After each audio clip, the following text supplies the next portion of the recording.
everybody's attention for just a few moments. This week's show and tell is on safety harnesses. And instead we're not talking about parts, but we're talking about safety. And safety guidelines that we should be thinking about when technicians are actually out in the field doing our work. The work is great to do, but if we're not thinking of the safety side of it, then what good is it? We need to think one step further and think about their safety as well. And some of the safety things I came upon was the OSHA safety harness requirements.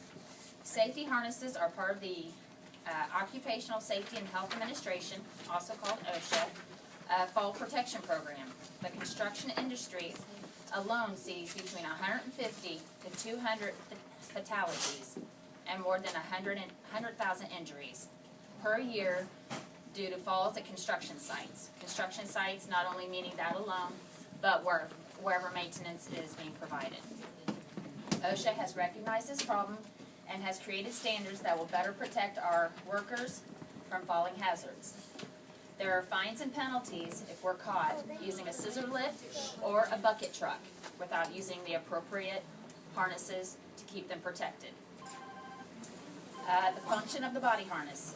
The most commonly used personal fall protection device is designed to arrest the fall of a person.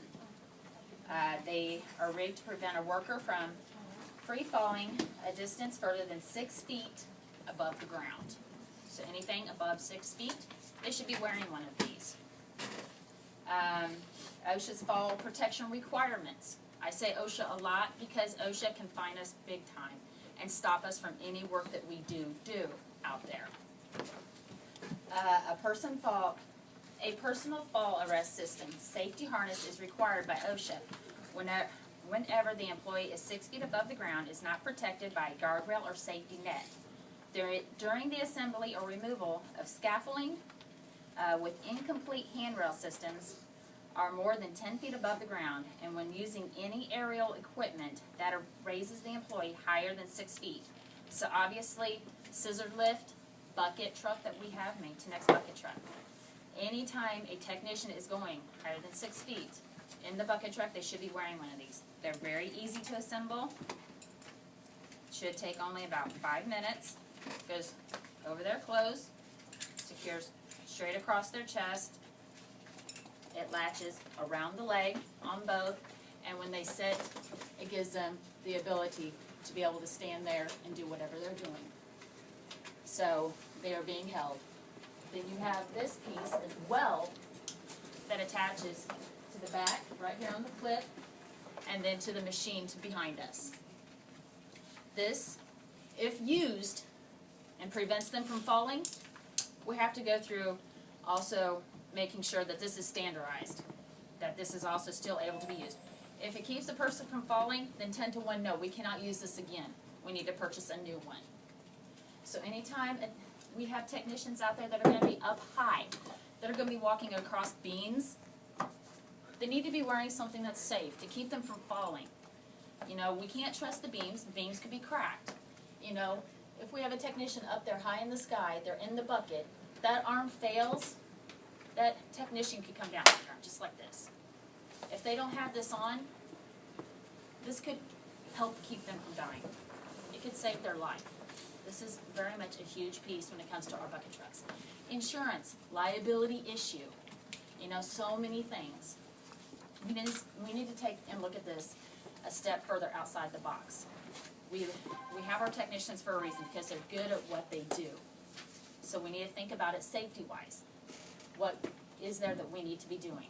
If they are using these machines, we need to rent for any of our technicians out of state. Then, if the rental company does not provide these, then send them to Home Depot.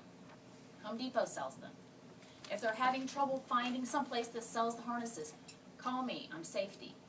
I will find them a harness. I will purchase it for them. They can keep it in their vans. They're not that expensive. Obviously, not every technician needs to have these. But any technician at any given point in time is going to be up in attics, up in high lofted areas that is not protected, that is not safe. Then yes, they need to be thinking about what's going to keep them safe. We should be thinking as well, where am I sending my tech? am I sending them to someplace that is going to be safe?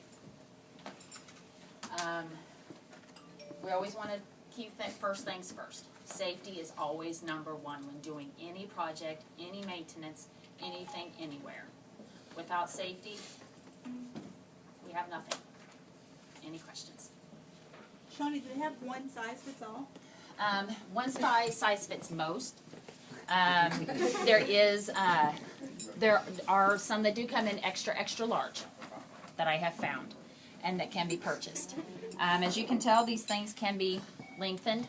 Of course, this strap should be much closer to my chest. This should be much tighter to my legs, every way around. This needs to be hugging my body. So obviously, this should be very close to me. But I'm just using this as demonstration purposes. But